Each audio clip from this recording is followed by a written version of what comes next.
Hey guys, tonight we journey back to a time when the simple act of closing your eyes and drifting off wasn't so simple at all. Picture this gas lamp sputtering outside your window, casting long, dancing shadows across your heavy velvet curtains. The silence of your Victorian bedchamber is thick, almost alive, broken only by the distant clatter of a carriage on cobblestones, or the mournful cry of a foghorn if you're near the docks. You pull the thick, probably slightly damp, eider down closer, a sense of unease prickling at the edges of your awareness. Getting a good night's sleep in the 19th century. You probably won't survive this. Well, you wouldn't have enjoyed trying. Let's put it that way. So, before you get comfortable, take a moment to like the video and subscribe, but only if you genuinely enjoy what I do here. I'd also love to see where you're tuning in from and what time it is in your corner of the world. So, drop a comment below. Now, dim the lights. Maybe turn on a fan for that soft background hum, and let's ease into tonight's journey together. You find yourself lying in a substantial four-poster bed, the heavy drapes drawn tight around you. It's not just for privacy, though that's part of it. These thick fabrics are your first line of defense against the chill that seems to seep from the very walls of the house, especially in the dead of winter when the fireplace in your room has long since died down to a pile of cold ash. You can almost feel the dampness in the air, a common companion in many Victorian homes, clinging to the bedding and your nightclothes. It's a wonder your lungs don't protest more audibly, though perhaps that persistent cough you've been nursing is a testament to it. The Industrial Revolution, in full swing, meant that many cities were choked with coal smoke. And this smog, a charming cocktail of fog and industrial emissions, often found its way indoors, irritating throats and lungs, making a peaceful night's rest an even more elusive dream. You might even notice a faint scent of coal dust mixed with the lavender sachet your housekeeper tucked under your pillow, a small and likely futile attempt to freshen the air. The darkness around you is profound, an inky blackness barely disturbed by the sliver of moonlight that manages to pierce the gap in the curtains. This isn't the gentle ambient glow of a modern city at night. This is a darkness that can feel oppressive, a canvas for the imagination to paint its most unsettling pictures. Every creak of the floorboards, every rustle of unseen vermin within the walls, every distant shout from the street below is magnified. Is that the house settling? Or something more sinister? Your mind, a product of its time, might drift to tales of specters and ghostly visitations, popular in Victorian literature and whispered fireside stories. The line between the waking world and the spirit world often felt perilously thin in these quiet, shadowed hours. Then there are the more tangible anxieties.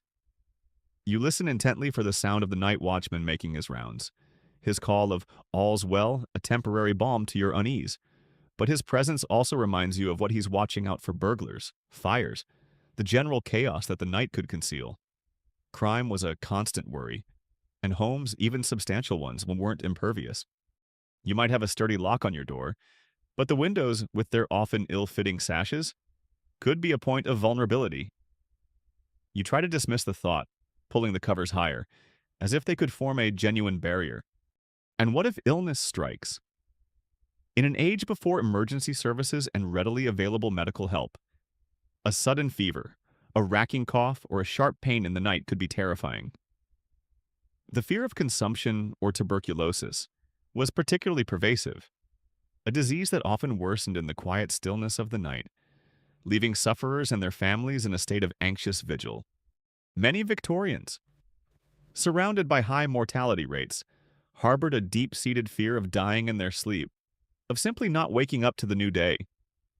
It wasn't uncommon for people to sleep slightly propped up, a position thought to aid breathing and, perhaps morbidly, to resemble a more dignified final repose, just in case.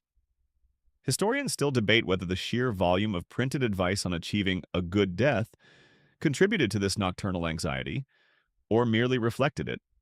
The bed itself, while grand, might not be a haven of comfort. Mattresses were often stuffed with horsehair, straw, or feathers, which could become lumpy and uneven over time. You shift, trying to find a comfortable position, the ropes or springs beneath the mattress groaning in protest. If you're less fortunate, you might be sharing this bed, not with a beloved spouse, but with several family members. A common reality for the working classes where space was at a premium.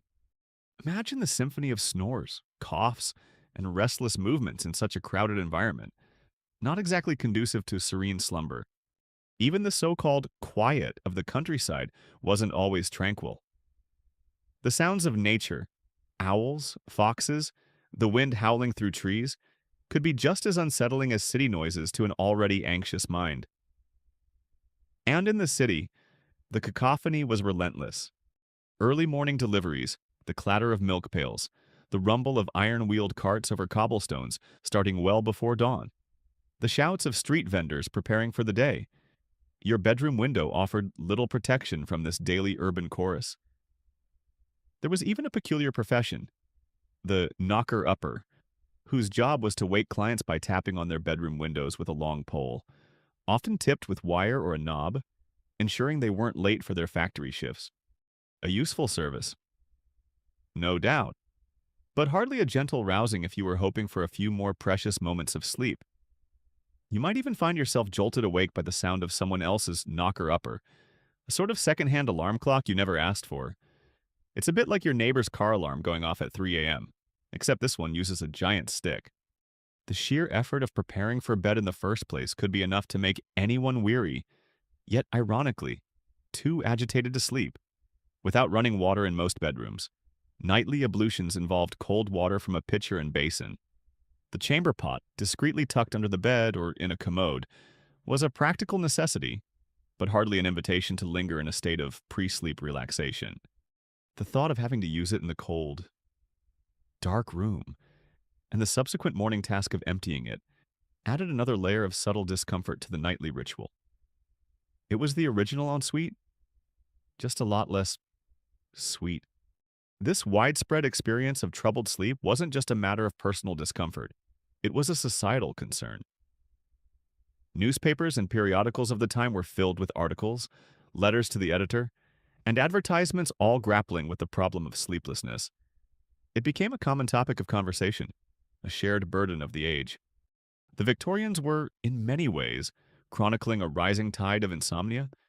Whether this was a true increase or, as some scholars suggest, simply a heightened awareness and a greater cultural impetus to discuss and attempt to cure what had previously been a more private struggle.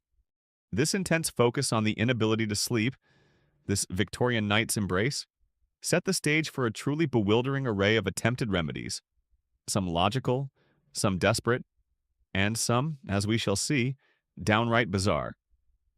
So, there you are, night after night, wrestling with those heavy bedclothes, listening to the unsettling symphony of the Victorian city, your mind a whirl of anxieties, big and small. Remember that profound darkness and the unsettling creaks of your Victorian house we talked about? Sleep, that gentle balm, seems to mock you from just out of reach. You've tried counting sheep, perhaps even those imaginary sheep jumping over the end of your grand, imposing bed, but to no avail. The desperation for just one night of solid, uninterrupted peace can become all-consuming. And in Victorian England, when you reached that point of utter exhaustion, there was one remedy that beckoned with an almost irresistible allure, a promise of swift and certain oblivion opium. Now, when you hear opium, your 21st century mind probably conjures up images of shadowy dens and illicit dealings. But for your Victorian self, obtaining opium or its most popular derivative, laudanum, was often as easy as buying sugar or tea. Laudanum, a potent concoction of opium dissolved in alcohol, sometimes with a dash of cinnamon or saffron for flavor, was the Victorian equivalent of an over-the-counter cure-all. You could find it at the chemist's shop, certainly, but also at the local grocer, the tobacconist, even from traveling salesmen hawking their wares from village to village. It was cheap, it was legal, and it was everywhere. Imagine popping down to your local corner store for a bottle of laudanum next to a loaf of bread and some milk. Different times, folks. Different times. You might purchase it as a dark, treacly liquid, the laudanum itself, or perhaps as opium pills, powders, or even in special preparations like Dover's powder, which mixed opium with ipecacuanha. It wasn't just for sleep. Oh no. Victorians turned to opium for a staggering array of ailments coughs, colds, consumption, rheumatism, toothache, cholera, dysentery, women's troubles, general pain, and, of course, to quieten fretful children. It was the ultimate pacifier, the universal anodyne. Feeling a bit under the weather, laudanum? Nerves frayed from the pressures of modern industrial life. Laudanum. Baby won't stop crying. A drop of a soothing syrup often laced with opiates would do the trick. So, you acquire your little brown bottle of laudanum. The instructions, if there are any, might be rather vague. Take as needed or a certain number of drops. You measure out a dose, perhaps into a glass of water or wine, the dark liquid swirling invitingly. The taste is bitter, metallic, but the promise it holds outweighs any momentary unpleasantness. You lie back in your bed, the silence of the room pressing in, and you wait. Slowly, a warmth begins to spread through your limbs, a comforting heaviness that loosens the tight knot of anxiety in your chest. The worries that plagued you just moments before start to recede, their sharp edges softening, becoming distant and unimportant. The aches and pains in your body, the damp chill from the room, even that persistent cough, all seem to melt away into a hazy, pleasant languor. It's not quite sleep. Not yet. But a dreamy, floating state. The world outside your cocoon of emerging bliss fades. Those street noises, the creaking floorboards, the fear of the dark, they lose their power. This, you think, is peace. This is the escape you've been craving. And soon enough, you drift into a deep, often dream-filled slumber, sometimes so profound that you barely stir until morning, or even later. For many, this was a revelation, a miracle cure in a little bottle, and for a time, it might have seemed so. The relief from chronic pain, the ability to finally get some rest in a world that was often harsh and unforgiving, was undeniable. Many of the era's great literary figures, artists, and thinkers openly used laudanum. Samuel Taylor Coleridge, Elizabeth Barrett Browning, Wilkie Collins, to name but a few. Their usage, sometimes for medical reasons, sometimes for inspiration, often inadvertently normalized it further. If the brilliant minds of the age were partaking, surely it couldn't be all that bad. But the siren song of opium had a dark underside, one that the Victorians were tragically slow to fully comprehend. The very effectiveness of the drug was its greatest danger. That blissful escape, it was addictive, highly addictive. What started as an occasional dose to soothe a toothache or ensure a good night's sleep before an important day could, with terrifying ease, become a daily necessity. Tolerance would build, meaning you needed more and more of the substance to achieve the same effect, or even just to feel normal and stave off the horrors of withdrawal, the muscle cramps, the vomiting, the cold sweats, the overwhelming anxiety that made your previous sleeplessness seem like a pleasant memory. The opiate haze could quickly become an opiate prison. Users might find themselves trapped in a cycle of intoxication and withdrawal, their lives revolving around their next dose. The initial euphoria often gave way to a dull, listless existence, punctuated by periods of intense craving. Constipation was a near-universal side effect, often severe and leading to its own set of remedies. Nausea, loss of appetite, and a general decline in health were common. And, of course, there was the ever-present risk of overdose. With imprecise measurements and varying potencies of the preparations, a miscalculation could easily prove fatal. Accidental poisonings, especially of children given too much soothing syrup, were heartbreakingly frequent. Some of these concoctions, like Godfrey's cordial or Mrs. Winslow's soothing syrup, were marketed directly to mothers for their infants and contained staggering amounts of opiates. These were sometimes grimly referred to as baby killers or mother's quietners, a quirky and tragic colloquialism that hinted at the dawning awareness of their lethal potential. The economic aspect of opium cannot be ignored either. A significant portion of Britain's imperial wealth was tied to the opium trade, particularly with China, leading to the infamous Opium Wars when Britain fought to ensure its right to sell the drug to the Chinese population.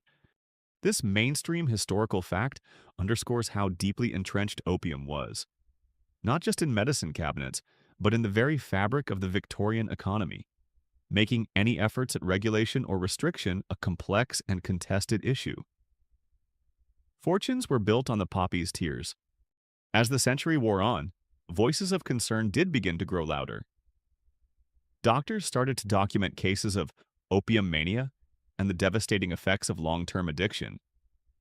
There's ongoing discussion among medical historians about when the medical profession truly began to recognize the widespread dangers of opiate addiction versus its perceived benefits, and when public opinion started to shift. However, for many Victorians caught in its grip, this dawning awareness came too late. The cure for their sleepless nights and troubled days had become a far greater affliction, a shadowy companion that dictated their existence.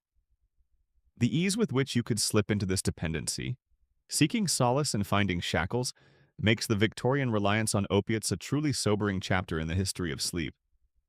You sought a gentle night's embrace, but risked finding yourself in the suffocating hug of addiction, a far cry from the restful oblivion you so desperately craved.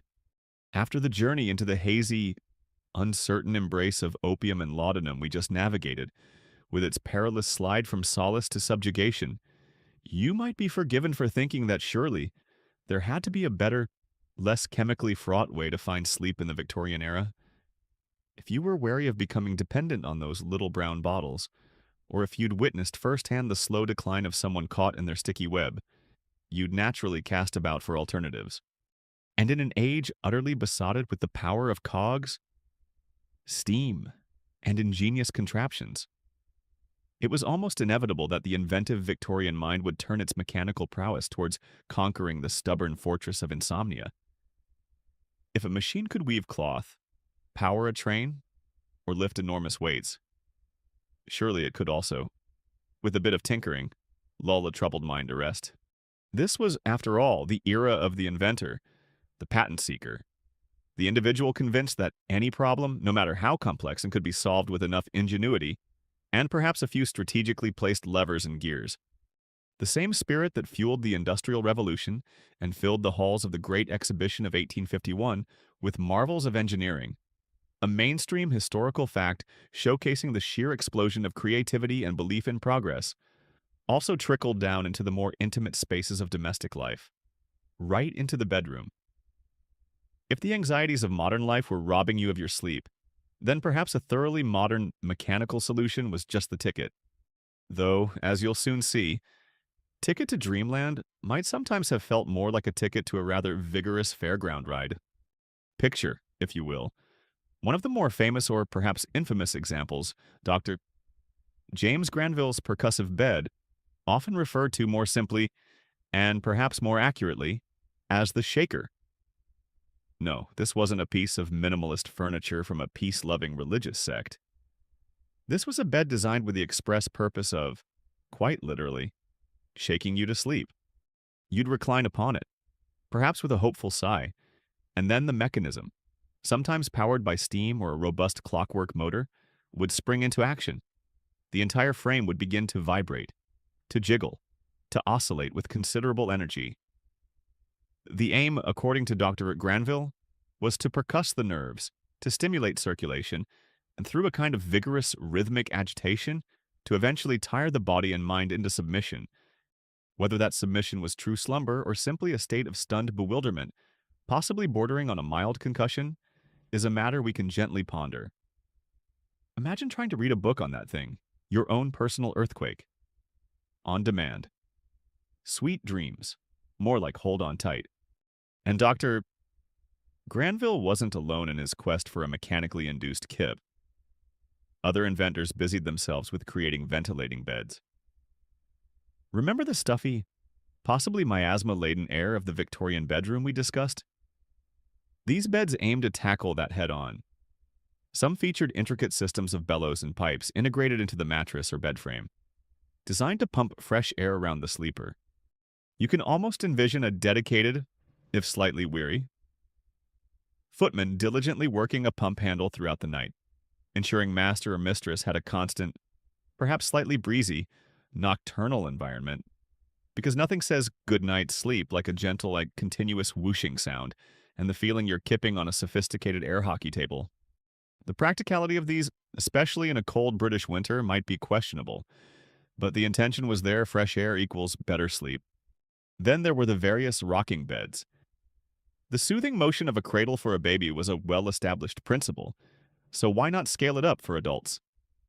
Inventors patented elaborate mechanisms to provide a gentle, or sometimes not so gentle, swaying motion.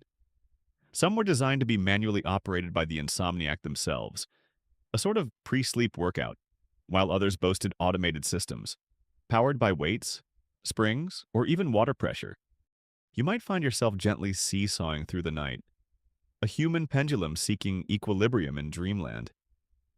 The hope was that the rhythmic movement would be hypnotic, lulling you into a state of calm. The reality, for some, might have been closer to seasickness, especially if the mechanism was a bit jerky or overly enthusiastic. The Victorian fascination with newfangled technologies also meant that electricity, that mysterious and exciting new force, was bound to make an appearance in the bedroom. While we'll delve deeper into electrical cures later, early mechanical beds sometimes incorporated electromagnetic elements. Wires might be woven into the mattress, promising to soothe the nerves with a gentle current, or perhaps magnets were strategically placed to align your vital energies. The understanding of how this was all supposed to work was often quite vague, relying more on the mystique of electricity than on solid scientific principle, but the allure of a scientific solution was powerful. Historians still argue whether these complex mechanical beds were ever truly widespread, or if they were more the domain of wealthy eccentrics.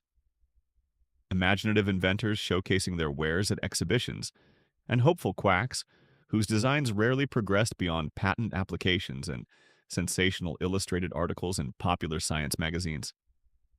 It's likely that most people continued to sleep on relatively conventional beds, however lumpy or drafty, but the sheer existence of these designs speaks volumes about the desperation many felt and the prevailing belief in technology as a panacea. One quirky and particularly ambitious invention that occasionally pops up in chronicles of the era was the bed designed not just to induce sleep, but to manage your entire sleep-wake cycle. Imagine a bed that, at a preset time, would gently begin to tilt, slowly raising your head and lowering your feet until, if you weren't already awake, you'd be gently or not so gently deposited onto the floor. Less sweet dreams and more sudden floor inspection. While primarily a waking device, its mechanical complexity places it firmly in this family of engineered sleep solutions. Some inventors even proposed beds with built-in clockwork musical boxes, designed to play soothing lullabies to help you drift off, a sort of Victorian Spotify playlist, just with more winding required. Using one of these contraptions must have been an experience. You lie there in your nightshirt or nightgown, perhaps feeling a mix of hope and trepidation. The machine whirs, clanks, or hums into life. The sensation is entirely novel. You're being rocked, shaken, or fanned by an impersonal apparatus. Does it feel therapeutic? Or does it feel like you're a piece of laundry in a rather experimental washing machine? One can only imagine the awkwardness of trying to maintain a dignified composure while being vigorously jiggled by your own furniture. And what about breakdowns? A sudden lurch, a terrifying new noise from the mechanism. It could easily transform a quest for sleep into a rather alarming mechanical rodeo. After the potential horrors of opiate addiction, perhaps being methodically jostled into dreamland seemed like a sensible, if somewhat bracing, alternative, though it might indeed rattle your fillings loose if you weren't careful. The quiet desperation for rest can clearly lead to some rather noisy and active solutions. After being shaken, quite literally, by Dr. Granville's percussive bed, or perhaps finding yourself still staring into that profound Victorian darkness despite the alluring promises of a laudanum bottle, you might decide that a gentler, more natural approach to wooing sleep is in order. If external machines and internal chemistry have failed you, or if their side effects seem more alarming than your initial insomnia, your thoughts would understandably turn inwards to the very fuel you put into your body. Perhaps, you reason, the key to a peaceful night lies not in vigorous agitation or potent narcotics, but in the simple and everyday act of eating and drinking. The Victorians, After all, it placed great store in the state of one's digestion, believing it to be intricately linked not just to physical health, but to mental tranquility and, crucially, to the ability to achieve restful slumber. The prevailing wisdom, often echoed in household manuals and medical advice columns of the day, was that a light supper was essential for a good night's sleep. Tackling a massive multi-course Victorian dinner, laden with heavy meats, rich sauces, and sweat puddings. Just before retiring was generally considered a recipe for wrestling with your bed sheets, indigestion, and possibly, as famously illustrated by Ebenezer Scrooge, for conjuring up a few unwelcome nocturnal visitors born of an undigested bit of beef, a blot of mustard, a crumb of cheese, a fragment of an underdone potato. The idea was that the stomach, if overburdened, would draw energy away from the brain, or create a general state of internal agitation, making sleep elusive. So you'd aim for something plain, easily digestible, and not too stimulating. Warm, comforting beverages were high on the list of recommended sleep inducers. A simple glass of warm milk, perhaps sweetened with a little sugar or honey, was a perennial favorite, much as it is today. Its gentle warmth was thought to be soothing, and its blandness unlikely to offend a delicate constitution. If milk was too plain, you might opt for gruel and a thin porridge made from oats, barley, or rice, which was considered nourishing and easy on the stomach. Barley water, often flavored with lemon, was another popular choice, believed to be cooling and calming. And then there was the posset, a rather more elaborate concoction. This involved warm milk curdled with ale or wine, often spiced with nutmeg or ginger. You'd sip this creamy, slightly tangy, and warming brew, hoping its reputed sedative qualities would take effect. It was a sort of boozy, warm milkshake, which sounds rather delightful. Though what it did for a sensitive stomach just before a long night in a probably chilly room is anyone's guess. Beyond these gentle tipples, certain foods were specifically lauded for their soporific properties. Lettuce, surprisingly, was a frontrunner. No, you wouldn't necessarily be munching on a large salad before bed, though some might have. More commonly, lettuce leaves were stewed, or their juice extracted to create a syrup or decoction. This belief stemmed from the milky sap found in some lettuce varieties, known as lacticarium, which was observed to have mild sedative effects, earning it the nickname lettuce opium. They weren't just making salads, they were practically brewing lettuce tea. You'd be forgiven for thinking Victorian rabbits were the best rested creatures on the planet. Onions, too, both raw and cooked, were believed by some to possess sleep-inducing qualities, perhaps due to their supposed ability to calm the nerves, though one might question the impact on your bedfellow's olfactory comfort. Celery also enjoyed a reputation as a nerve tonic, often consumed in the evening to promote a sense of calm conducive to sleep. Just as important as what you should consume was what you should avoid. Spicy foods, with their tendency to cause heartburn and general gastric distress, were a definite no-go if you were courting slumber. Rich, fatty meats and strong cheeses were also on the blacklist for many, believed to overtax the digestive system and lead to vivid, unsettling dreams. Coffee and tea, with their known stimulating properties, were generally advised against in the evening, though the relationship with tea was somewhat ambiguous. A weak, milky tea was sometimes seen as a comforting and calming beverage, a testament perhaps to the ritualistic comfort of a warm drink rather than its strict chemical properties.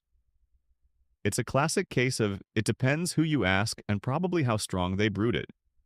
And what of the alcoholic nightcap, a tot of brandy, a glass of whiskey, or a goblet of port was a common feature on many a Victorian bedside table? Alcohol, with its initial depressant effects, can indeed help you fall asleep more quickly. You'd feel that pleasant warmth spread through you, a sense of relaxation easing your limbs, the day's worries momentarily dissolving as drowsiness takes hold. However, the Victorians were also anecdotally aware, even if the science wasn't fully understood, that this benefit often came at a price.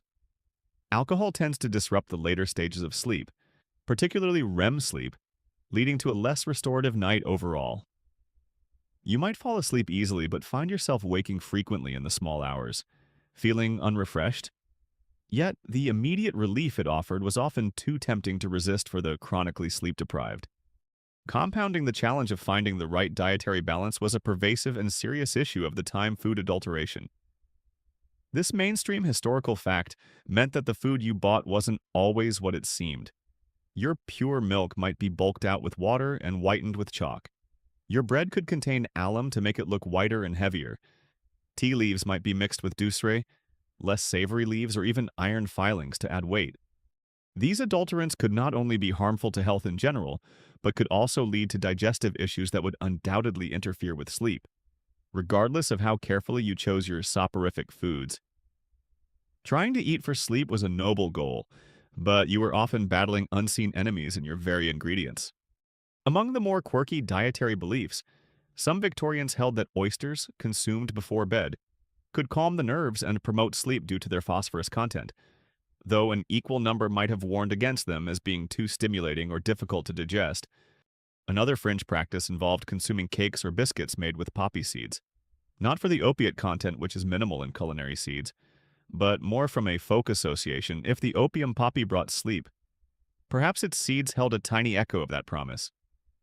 You might also find recipes for rather obscure herbal infusions, combining half-forgotten plants with supposed sedative properties, passed down through family traditions or found in cheaply printed herbal guides. Medical historians continue to explore the extent to which Victorian dietary advice for sleep was based on empirical observation. I ate this, and I slept better. Folk wisdom passed down through generations. Or early, often flawed, scientific theories about metabolism and neurology.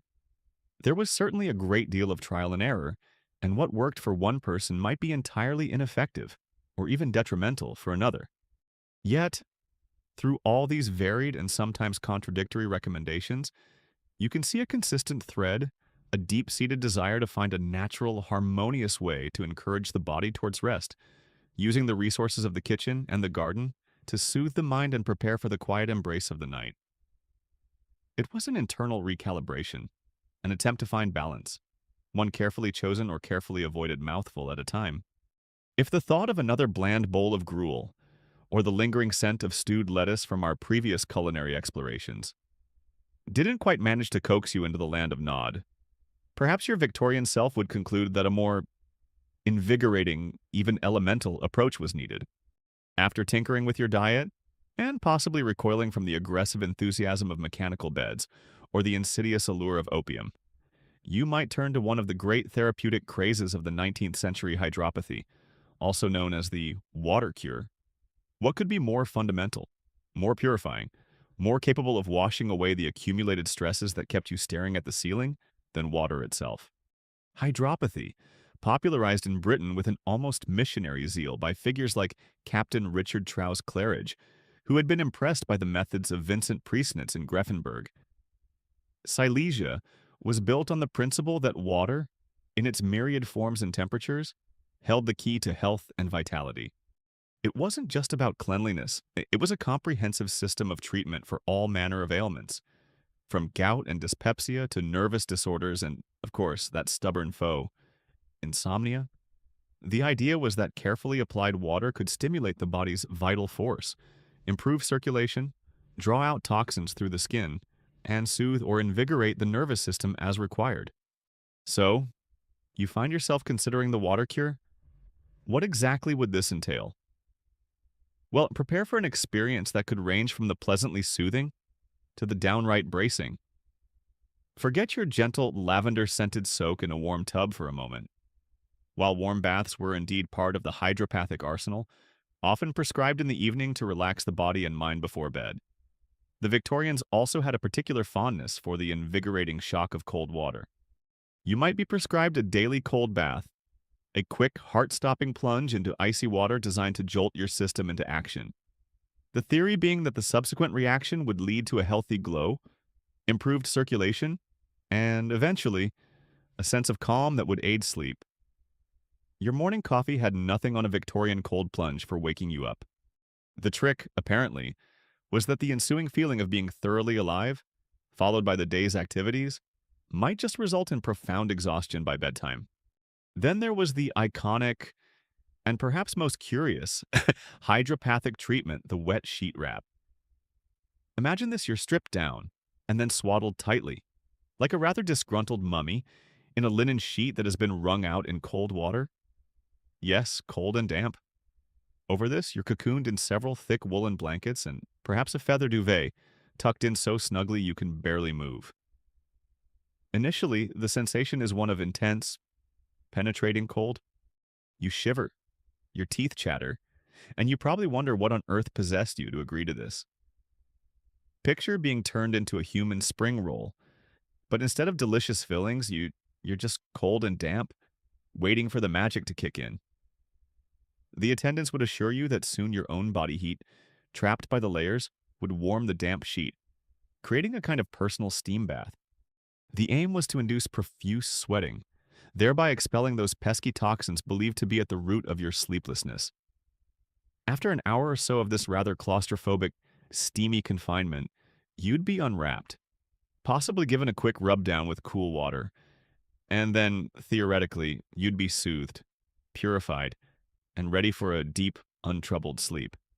Other popular treatments included the sitz bath, where you'd sit in a shallow tub of water, sometimes cold, sometimes warm, sometimes alternating between the two, covering only your hips and lower abdomen. This was believed to draw blood away from an overactive brain, calm pelvic nerves, and improve digestion, all contributing to better sleep. You might also encounter various forms of ablution, which involved vigorous rubbing with wet towels, or the application of compresses and fomentations, cloths soaked in hot or cold water, applied to specific areas like the forehead, the back of the neck, or the stomach, to either stimulate or soothe.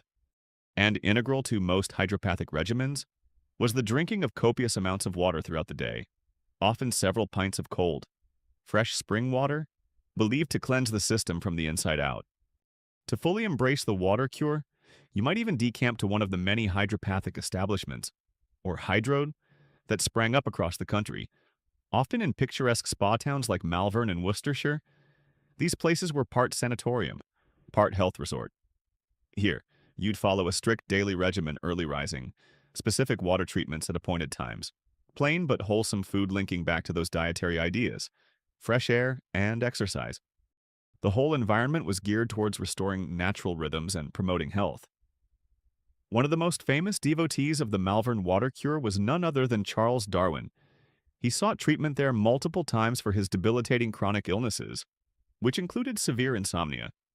His letters provide fascinating and often rather wretched-sounding accounts of being scrubbed with cold, wet towels, wrapped in dripping sheets, and generally subjected to the full gamut of hydropathic rigor. This mainstream historical fact lent considerable credibility to the practice. If it was good enough for one of the greatest scientific minds of the age, surely there was something to it. Of course, as with any popular therapy, there were more extreme versions.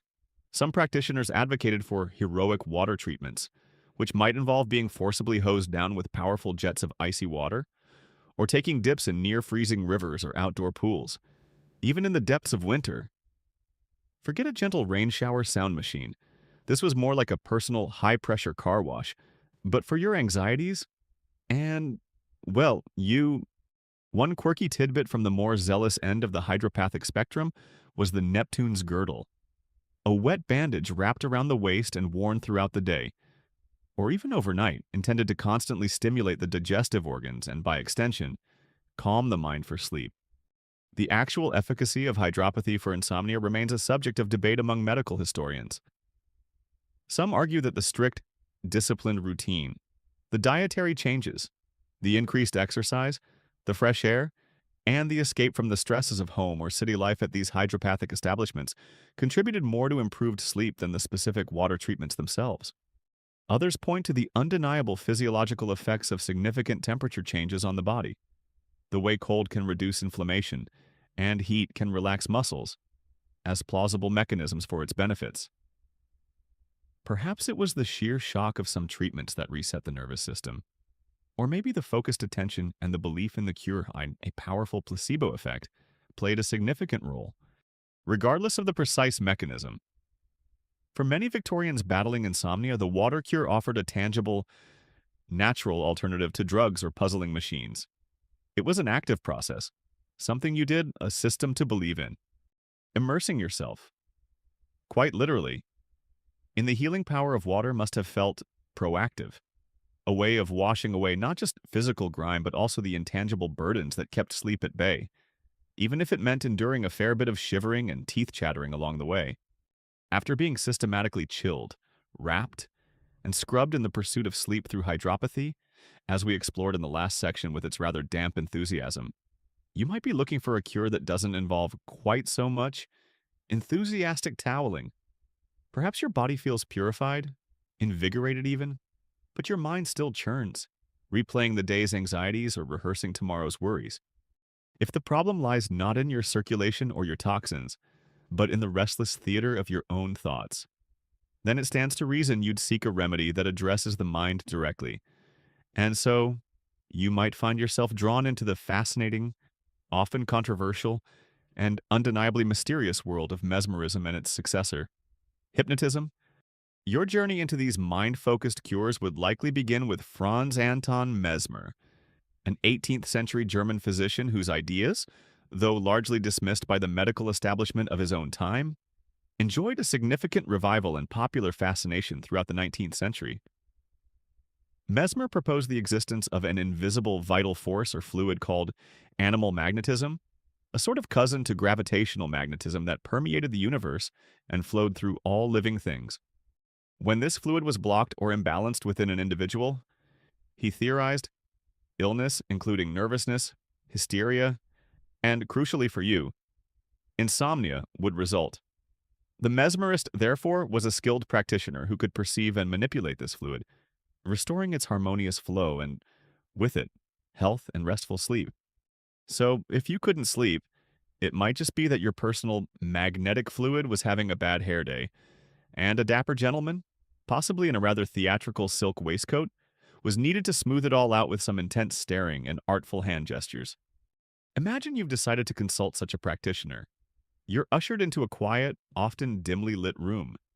The atmosphere is carefully curated to be calming, perhaps with soft music playing or the scent of subtle incense in the air. The mesmerist, a figure of calm authority and intense focus, might first explain the principles of animal magnetism to you. Then the process would begin. This could involve the mesmerist making slow, deliberate passes with their hands over your body, sometimes without touching you, other times with light contact. They might fix you with a steady, penetrating gaze, encouraging you to relax, to let go, to become receptive to the magnetic influence. Some mesmerists used wands of iron or glass, or even a bouquet, a large tub filled with magnetized water and iron filings, from which protruded rods that patients would hold or apply to afflicted body parts, often in a group setting. As the session progresses, you might start to feel something. A tingling in your fingertips, a heaviness in your limbs, a growing sense of drowsiness. Your eyelids feel heavy. Your breathing deepens. The mesmerist's voice, calm and monotonous, guides you further into a state of profound relaxation. This was the mesmeric sleep or magnetic crisis, a trance-like state believed to be deeply restorative, bypassing the usual fretful wakefulness and plunging you directly into a healing slumber. Proponents claimed that this sleep was far more refreshing than ordinary sleep and could cure insomnia where all else had failed. You might awaken feeling calm, refreshed, and with repeated sessions, find your natural sleep patterns gradually restored. However, mesmerism was far from universally accepted. It was dogged by controversy from its inception. The established medical profession largely viewed it as quackery, unscientific showmanship preying on the gullible. There were frequent accusations of charlatanism, with skeptics arguing that any effects were due to imagination or suggestion rather than any actual magnetic fluid.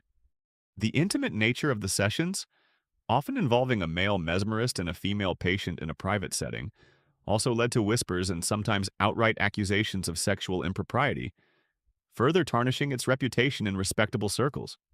Moreover, mesmerism often became entangled with spiritualism and the occult. with some mesmerists claiming their subjects could communicate with spirits or exhibit clairvoyant powers while in a trance, which didn't exactly endear it to the more scientifically or religiously conservative. It was against this backdrop of controversy and mystique that James Braid, a Scottish surgeon, entered the scene in the 1840s, initially a skeptic. Braid witnessed a mesmeric demonstration and became convinced there was a genuine phenomenon at play, but he rejected Mesmer's theory of animal magnetism. Braid sought a more physiological explanation.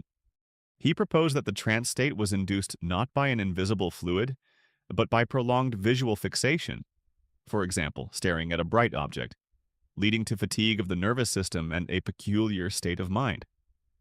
He coined the term hypnotism, derived from hypnos, the Greek god of sleep, deliberately choosing a name that emphasized the sleep-like state and distanced the practice from Mesmer's more outlandish theories. Hypnotism sounded much more scientific and less like you were about to be seduced by a mysterious European with magnetic hands. Good PR move. Braid, under Braid, and later practitioners of hypnotism. The techniques became more focused. You might be asked to fix your gaze on a lancet case, a pocket watch, or some other shiny object held a short distance above your eye level. The hypnotist would talk to you in a calm, repetitive voice, suggesting feelings of tiredness, heaviness, and the desire to sleep. The aim was to induce a state of heightened suggestibility, where direct commands to sleep, or post-hypnotic suggestions that you would sleep soundly that night, could take root in your mind. Some practitioners believed they were inducing a state very similar to natural sleep, while others saw it as a distinct altered state of consciousness that could be therapeutic. The appeal of mesmerism and hypnotism for the sleep-deprived Victorian was manifold. It offered the promise of a cure that didn't involve drugs with their dangerous side effects, or the often alarming vigor of mechanical beds and hydropathic treatments. There was an undeniable allure to the mystery, the sense of tapping into unseen forces of the mind. And for some, it genuinely seemed to work. The power of suggestion, the focused attention, the deep relaxation induced, all could contribute to breaking the cycle of anxious wakefulness. Prominent literary figures like Charles Dickens were deeply fascinated by mesmerism. Dickens himself learned how to mesmerize and practiced it with conviction, notably on his wife, Catherine, for her headaches and anxiety, a mainstream historical fact that lent a certain intellectual cachet to the practice. Despite the ongoing skepticism, naturally, some rather quirky or fringe applications arose. Certain mesmerists claimed they could mesmerize a glass of water or an inanimate object, like a handkerchief, imbuing it with their healing magnetic fluid. You could then drink the water or keep the object close to you at night to receive its sleep-inducing benefits. Even if the mesmerist wasn't physically present, like a sort of Victorian remote healing for insomniacs, there were even claims of mesmeric passes being effective at a distance. The practitioner supposedly projecting their magnetic influence across town to help a patient drift off. The nature of the mesmeric or hypnotic state itself was, and in some ways still is, a subject of intense debate. Historians and psychologists continue to discuss whether it was a genuine, altered state of consciousness, distinct from sleep or wakefulness. Simply the product of heightened suggestibility and patient expectation, a form of role-playing, or perhaps a combination of these and other factors. Whatever the underlying mechanism, for many Victorians, you included, lying in your darkened room, the mesmerist's steady gaze upon you, or the hypnotist's soothing voice in your ear, these practices offered a tantalizing hope that the key to unlocking the gates of sleep lay hidden within the mysterious powers of your own mind, just waiting for the right influence to set it free. It was a far cry from a jiggling bed, that's for sure. So, you've tried the laudanum, been rattled by the mechanical bed, shivered in the wet sheet wrap, and perhaps even let a mesmerist wave their hands at you with enigmatic intensity, as we discussed in our previous explorations. You've sipped the warm milk, nibbled the soporific lettuce, and endured the cold plunge.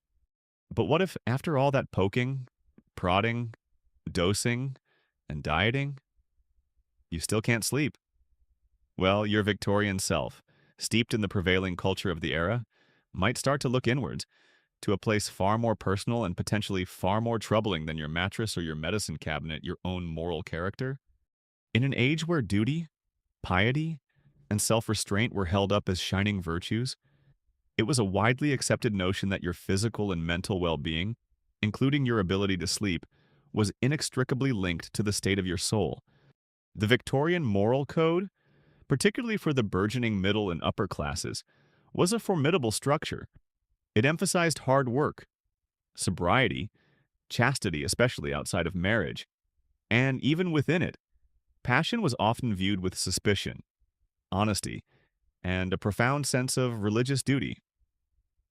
Deviations from this code, whether in public action or private thought, were not merely social missteps. They were sins that could weigh heavily on the conscience. And a troubled conscience, it was believed, was a powerful enemy of sleep. The Bible itself offered examples, "The wicked flee when no man pursueth," and it was a common understanding that part of that flight involved endless, anxious nights. If you were tossing and turning, your community, your doctor, and even you yourself might wonder what unconfessed transgression or moral failing was truly to blame. What kind of sins were we talking about? Well, it could be a rather extensive list. Perhaps you were guilty of overambition, your mind consumed by worldly concerns like business ventures, financial speculation, or relentless social climbing, to the neglect of your spiritual obligations or your family. Apparently, dreaming too big about that new railway scheme or scheming to marry your daughter into the aristocracy could literally keep you up at night. Not just with excitement, but with the divine cosmic police gently, or not so gently, tapping on your conscience. Then there were the more obvious secret vices. Gambling debts, a fondness for the bottle that went beyond a medicinal nightcap. Or, heaven forbid, an illicit liaison or even just impure thoughts. These were prime culprits. In an era with such a complex and often repressive attitude towards human sexuality, the mere flicker of an inappropriate desire or an unchaste daydream could be magnified into a source of significant guilt and, consequently, sleeplessness. If an errant image of the charming new neighbor who was naturally already espoused popped into your head, that wasn't just a fleeting thought, that was potentially a one-way ticket to tossing and turningville. Population U, even idleness or laziness could be fingered as a moral cause of insomnia. If you weren't applying yourself diligently to your God-given duties, whether in your profession, your household management, or your charitable works, this lack of industry was seen as a failing that could disturb your inner peace and your nightly rest. Similarly, harboring negative emotions like persistent anger, resentment, envy, or bitterness towards others was considered spiritually corrosive and a sure path to a restless pillow. And, of course, any neglect of religious duties, failing to attend church services regularly, skipping your daily prayers, or perhaps worst of all, dabbling in doubt or reading immoral or atheistic literature, was seen as opening the door to spiritual unease and its physical manifestation, insomnia. So, if your sleeplessness was diagnosed, or suspected, to be of a moral origin, what was the prescribed cure? It wasn't a pill or a potion, but a course of spiritual and moral rehabilitation. The first step often was confession and repentance. This might involve unburdening your soul to a clergyman who could offer guidance and absolution, or engaging in deep solitary prayer, acknowledging your failings before God and resolving to amend your ways. Following this, a regimen of moral self-improvement was usually recommended. This could mean dedicating more time to reading uplifting, morally sound literature, sermons, devotional texts, biographies of saints, and strictly avoiding anything considered frivolous, sensational, or corrupting. Those racy 3-volume novels from the circulating library, absolutely scandalous. Guaranteed to fill your head with such unwholesome excitement and potentially immoral ideas that sleep wouldn't dare come near you. Better stick to a nice, lengthy sermon or a chapter of Hannah More for your bedtime reading. Engaging in charitable works, focusing on the needs of others rather than your own selfish concerns, was another path to a clearer conscience and, hopefully, sounder sleep. The cultivation of virtuous thoughts through deliberate practice and meditation, and a renewed commitment to religious observance, regular church attendance, heartfelt prayer, and Bible study were all considered vital. The rise of evangelicalism during the 19th century, a mainstream historical fact, significantly amplified this emphasis on personal piety, intense introspection, and the pervasive concept of sin. This religious movement profoundly influenced societal views on behavior and its direct consequences on all aspects of life, including one's health and ability to sleep soundly. Your insomnia wasn't just a medical problem, it could be a spiritual crisis. Some advice manuals from the period offered very specific spiritual ammunition for the guilt-ridden insomniac. You might find lists of particular Bible verses deemed effective for reciting when plagued by wicked thoughts at bedtime, or specially formulated prayers designed to petition for peaceful sleep, free from the torments of a guilty conscience.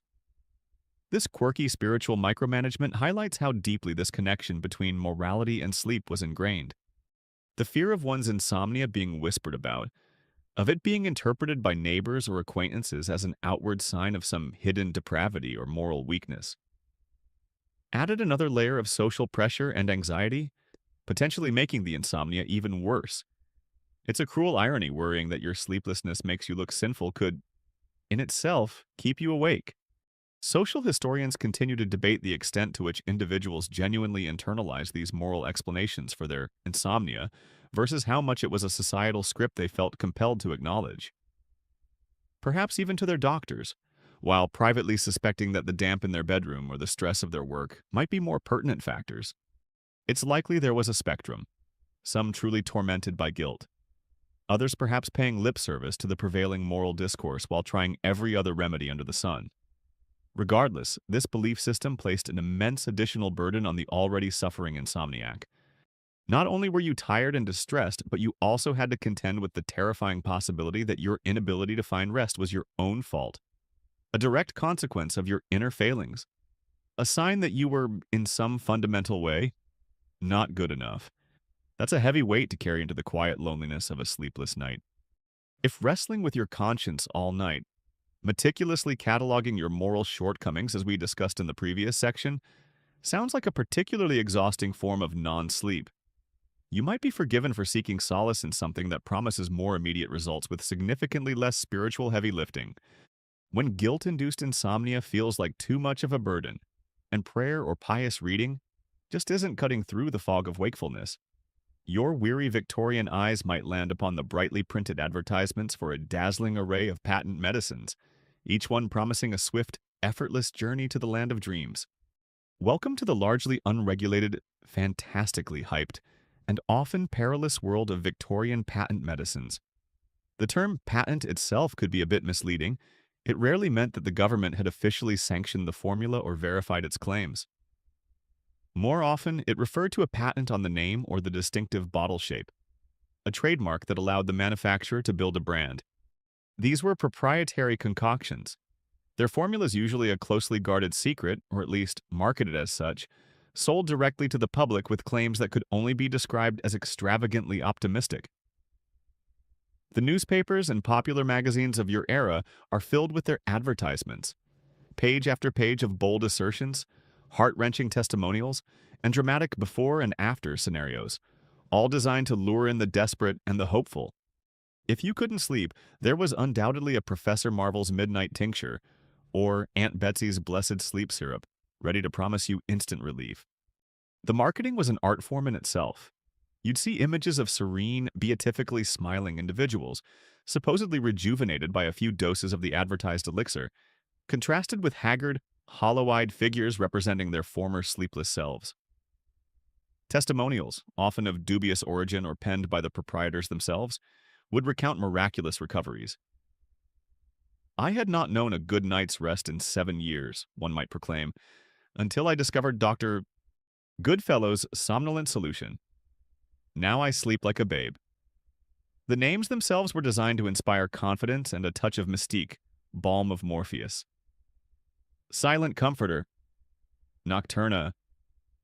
The secret ingredient in many of these was often just a walloping dose of alcohol or opium. But Mysterious Elixir of the Ancient Sages sounded much more appealing, and less alarming than highly alcoholic poppy juice blend. So, what exactly was in these cure-alls that promised to silence your racing thoughts and deliver you to slumber? Well, that was part of the problem. You often didn't know. However, analysis from the period and later investigations have revealed some common active ingredients, many of which were far from benign. Remember those easily available opiates we talked about in Section 2, like laudanum? They made a star appearance in countless patent medicines, often unacknowledged or disguised under vague terms like vegetable extracts or soothing anodynes. Morphine and codeine also found their way into these mixtures. Alcohol was another stalwart, frequently present in very high concentrations, making some tonics and elixirs little more than potent, sweetened liqueurs. A few swigs could certainly make you feel drowsy, and perhaps a bit cheerful, but it was a short-lived effect often leading to dependency. As the century progressed, other sedative substances became popular additions. Chloral hydrate, a powerful sedative hypnotic, began appearing in sleep remedies. While effective at inducing sleep, it was also highly addictive and extremely dangerous in overdose, with a narrow margin between a therapeutic dose and a lethal one. Bromides, such as potassium bromide or sodium bromide, were widely used as sedatives and anticonvulsants. They could indeed calm the nerves and promote sleep, but they were cumulative toxins. Regular use could lead to bromism, a condition characterized by lethargy, depression, skin rashes, and neurological disturbances, hardly conducive to long-term well-being. Tinctures of cannabis indica were also sometimes included, valued for their sedative and analgesic properties, though their effects could be unpredictable. And then there were the truly inert, or downright bizarre ingredients, from simple sugar and water to various herbs of questionable efficacy, and in some general tonics that might also promise better sleep. Traces of harmful substances like mercury, arsenic, or lead could sometimes be found. The dangers of relying on these unregulated concoctions were manifold and severe. Addiction was rampant, particularly to the opiates and alcohol that form the backbone of so many soothing syrups and nervine tonics. You might start taking a medicine for your insomnia and soon find you couldn't function without it. Your original problem now compounded by a debilitating dependency. Accidental overdose was a constant risk, especially given the often vague or misleading dosage instructions, take as needed, or a wine glass full at bedtime, and the wildly variable potency of the active ingredients. There was no quality control to speak of. One bottle might be relatively weak, the next dangerously strong. Poisoning, either acute from a large dose or chronic from the cumulative effects of substances like bromides or hidden heavy metals, was a grim reality.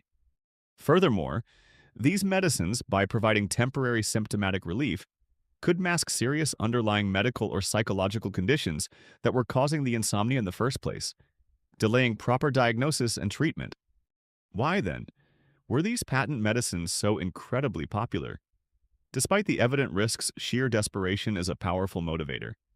If you've endured countless sleepless nights, the promise of a quick, easy fix from a bottle can be almost irresistible.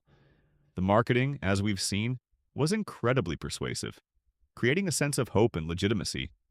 In an era before robust medical regulation and with fewer effective, scientifically validated treatments available, self-medication was the norm for many common ailments, including insomnia. The remedies often did produce a noticeable effect, at least initially, due to their potent ingredients, reinforcing the belief in their efficacy. It was a buyer beware and sincerely hope you don't accidentally poison yourself kind of market. A crucial mainstream historical fact is that the lack of effective government oversight allowed the patent medicine industry to flourish virtually unchecked for decades. In countries like the United States, it wasn't until the passage of the Pure Food and Drug Act in 1906 and similar legislation around that time in Britain and elsewhere that any meaningful regulations regarding labeling, purity, and truthful advertising began to be imposed.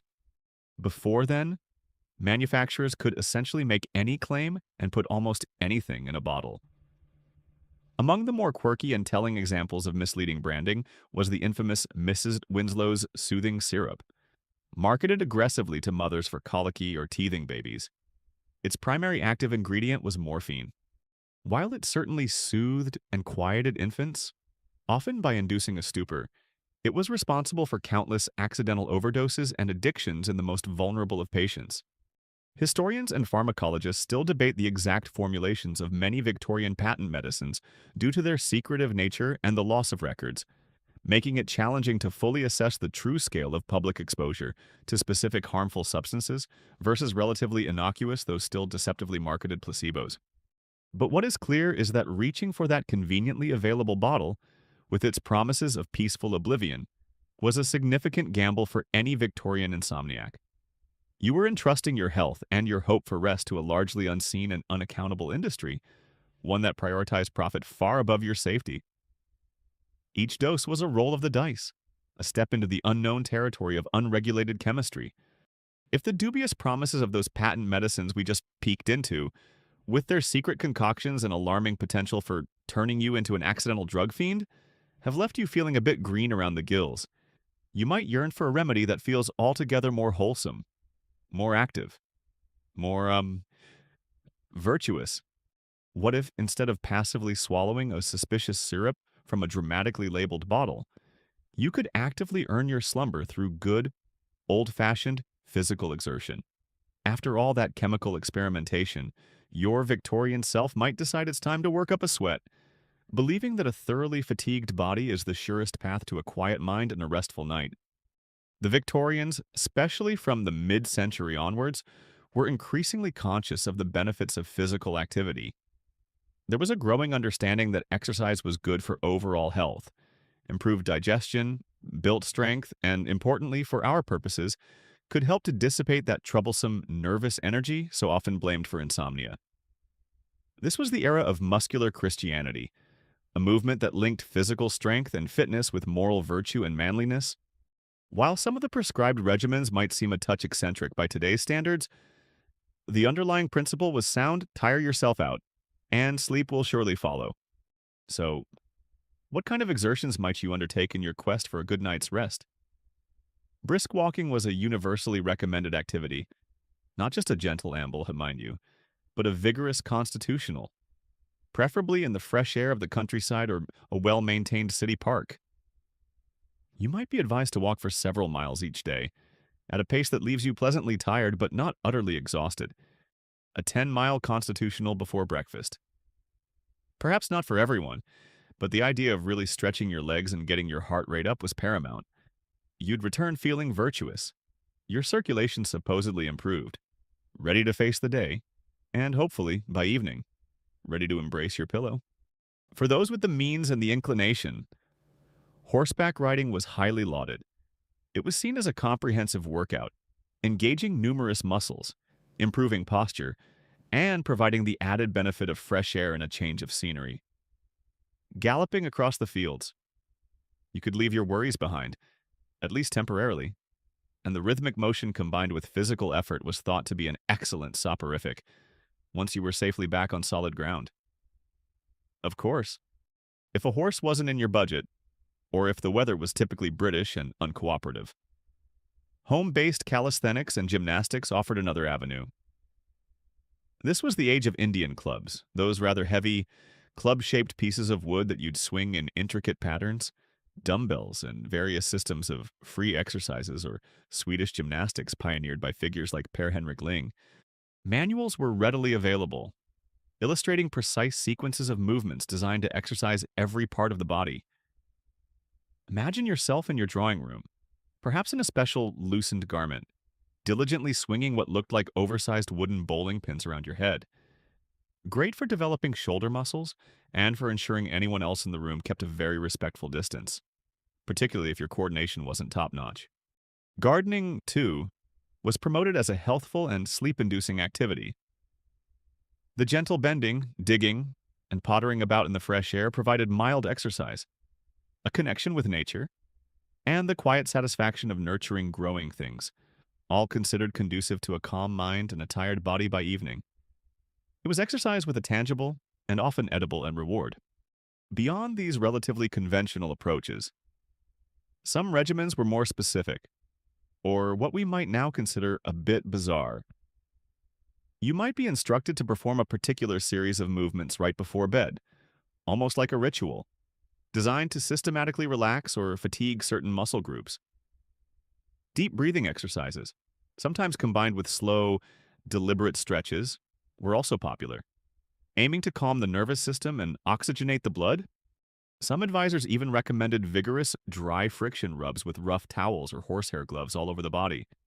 This wasn't about cleanliness, it was considered a form of internal stimulation and exercise, believed to invigorate the skin and underlying tissues, improve circulation, and draw out nervous irritability, leaving you in a state of tingling readiness for sleep. It sounds a bit like trying to polish yourself into a state of drowsiness. Of course, what constituted appropriate exercise often differed by gender and class. While men were encouraged towards more vigorous pursuits, women's exercise was generally expected to be more genteel and less strenuous, often hampered by restrictive clothing like corsets and long skirts. Walking, light calisthenics, sometimes called graceful exercises. Croquet or archery were considered suitable. The idea of a lady engaging in overly robust activity was often frowned upon, lest it compromise her delicate constitution or, heaven forbid, her femininity. And for the vast majority of the working classes, whose daily lives often involved grueling physical labor in factories, mines, or domestic service for 12 hours or more. The concept of adding more exercise to their day to cure insomnia would have been laughably absurd. Their problem was more likely to be utter exhaustion, coupled with poor living conditions, not a lack of physical exertion. A mainstream historical fact that influenced this trend was the significant rise of organized sports during the Victorian era. Cricket, rugby, football, lawn tennis, and the cycling craze of the later decades all promoted physical fitness and provided new avenues for recreation and exertion. This sporting culture primarily celebrated masculine athleticism, but increasingly made inroads into women's lives too, albeit often in modified, ladylike forms. Participating in these activities, or even just being an enthusiastic spectator, contributed to a broader societal appreciation for physical well-being. One quirky but influential idea came from physicians like Dr. George M. Beard, an American neurologist whose writings on neurasthenia or nervous exhaustion were widely read. For insomnia linked to such conditions, he certainly advocated for muscular exercise to the point of fatigue. However, if a patient was deemed too weak or delicate for active exertion, he sometimes prescribed passive exercise. This could involve an attendant systematically pummeling, patting, or kneading the patient's muscles, or manipulating their limbs through a range of motion. It's like a human version of those vibrating belt machines from old movies, but with more tweed and earnest medical justification. The aim was to stimulate circulation and muscle tone without the patient having to expend any effort themselves. Historians of health and leisure continue to debate how widespread actual participation in formal exercise regimens was across different Victorian social classes, compared to the wealth of aspirational advice found in popular health manuals and magazines. It's likely that for many, especially in urban settings with limited space and time, these ideals remained largely out of reach. However, the underlying belief that a body well exercised during the day would claim its due rest at night was, and remains, a fundamentally sound principle. Even if some of the Victorian methods for achieving that fatigue were a little peculiar by our standards, the intention to actively pursue sleep through physical well-being marked a positive shift towards more holistic approaches to tackling the age-old problem of a restless night. So you've exercised yourself into a state of virtuous exhaustion, as we discussed last time, diligently swinging those Indian clubs or briskly walking your prescribed miles, hoping for that well-earned, profound slumber. You've fortified your morals, perhaps even braved a patent medicine or two, and hopefully lived to tell the tale. You finally settle into bed, the eiderdown pulled high, a sense of weary accomplishment settling over you. But just as your eyelids grow heavy and the first tendrils of sleep begin to weave their magic, bang, clatter, rumble, clatter, fresh milk below, bellows a cheerful, leather-lunged voice from the street directly beneath your window, followed swiftly by the metallic clang of pails on cobblestones. It seems your environment, dear Victorian insomniac, has entirely other plans for your precious, hard-won peace. The sheer unadulterated noise of a Victorian city, particularly a rapidly expanding industrial hub like London, Manchester, or Birmingham, is something we can barely comprehend today with our double glazing and noise ordinances. Imagine a world without asphalt to deaden sound, a world where iron-shod hooves and iron-banded wooden wheels striking granite cobblestones created a deafening, incessant percussion from dawn often well into the night. Heavy drays laden with goods, elegant carriages taking the wealthy to evening engagements, nimble, handsome cabs darting through traffic, all contributed to this urban soundtrack. It was a constant, grinding, rattling symphony of movement. And then there were the voices. Oh, the voices street vendors, known as costermongers, were everywhere, each with their own distinctive cry, hawking everything imaginable. Sweet lavender, fine strawberries, ripe strawberries, knives and scissors to grind. Any old chairs to mend? It was like having a 24/7 live-action shopping channel shouting its wares directly into your window, whether you subscribed or not. And there was no mute notifications button. Add to this the shouts of children playing in the narrow streets, the barking of countless dogs, the occasional bellow of livestock being driven to market through the city thoroughfares, and the sometimes raucous singing and arguments spilling out from the local public house as closing time approached. Remember the knocker-upper? That dedicated human alarm clock we've encountered before, while a boon to those needing to rise for an early factory shift, his tap-tap-tapping with a long pole on multiple windows along your street could be an unwelcome disturbance if you were hoping for a lie-in, or if you were, in fact, the person next door to his actual client. And as industry boomed, a mainstream historical fact being the dramatic increase in noise pollution due to urbanization and industrialization, you might also have factory whistles signaling shift changes at ungodly hours, or the distant, rhythmic thumping of machinery that never seemed to cease. Faced with this auditory assault, what could the beleaguered Victorian desperate for a quiet night, possibly do? Well, your first line of defense was often architectural.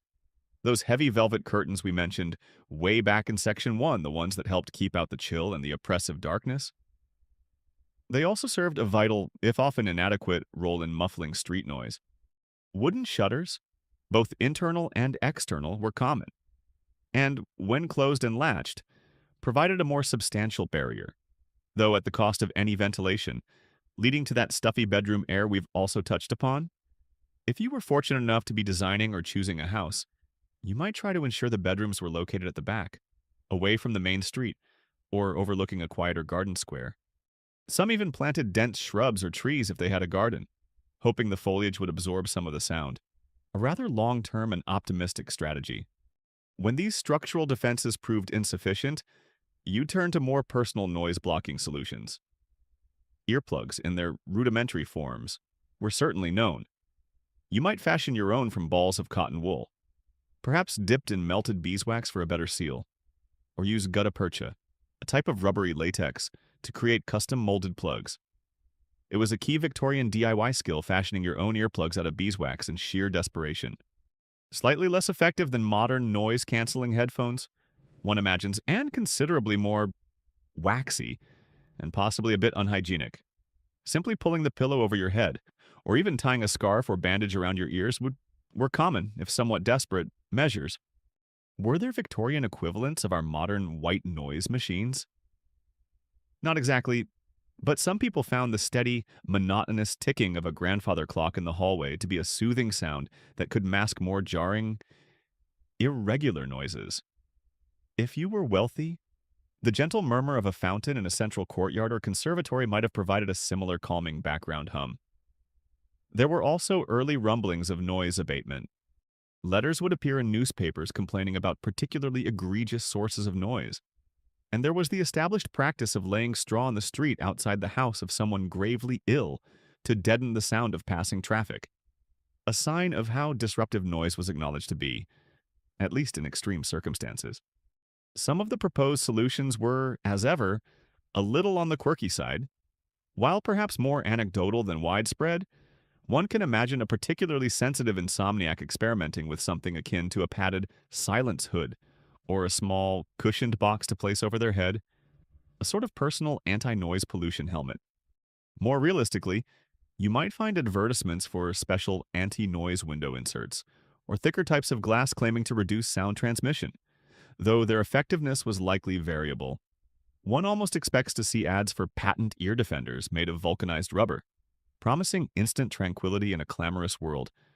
Urban historians continue to debate the true average decibel levels in Victorian cities and how significantly they differed from the sounds of pre-industrial towns, versus the perceived increase due to the introduction of new types of metallic, industrial, and high-density traffic sounds that were perhaps more jarring and less natural than what people were used to. Regardless of the precise measurements, the sheer volume of contemporary complaints about noise indicates it was a significant and growing problem, a daily torment for those sensitive to sound or simply yearning for a modicum of peace. The quest for a quiet night in your Victorian bedchamber was often a direct battle against the relentless, clamorous energy of the world just outside your window. A battle fought with velvet, wood, wax, and a fervent hope for the eventual arrival of the milkman to signal that, at last, the noisiest part of the night might be nearly over, only for the chorus of the new day to begin.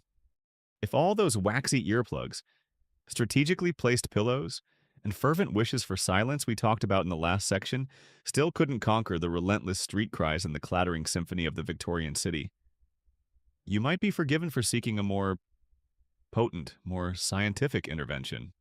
After trying to block out the world, perhaps it was time to apply something directly to your jangled nerves, a force that promised to restore balance and vitality, the modern marvel, the mysterious and captivating power of electricity.